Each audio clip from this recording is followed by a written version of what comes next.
如果自己話俾人聽去做健身，通常都會諗係用啞鈴啦，或者用器械嘅。健身室入邊咧有呢一個波喎，你知唔知叫咩名咧？冇錯啦，佢叫做健身球。如果你話俾人聽有去做健身，但係從來冇試過用呢個健身球去做訓練嘅話咧，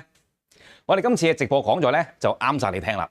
喺入邊咧會好快脆咁讓你認識咧健身球點樣可以做到一啲帶氧運動，完全取代咗間中利用跑步機一啲帶氧運動嘅器材咧做一啲嘅訓練嘅。仲有對應一啲嘅復康 case 咧，可以做一啲功能性訓練啦。一啲重訓嘅時候做一啲 posture toning， 即係姿勢嘅糾正啦，甚至乎啟動核心肌肉嘅。除咗你用健身球可以做到帶氧運動做瘦身結果之外咧，仲可以做到好多其他嘅安排嘅動作有好多嘅。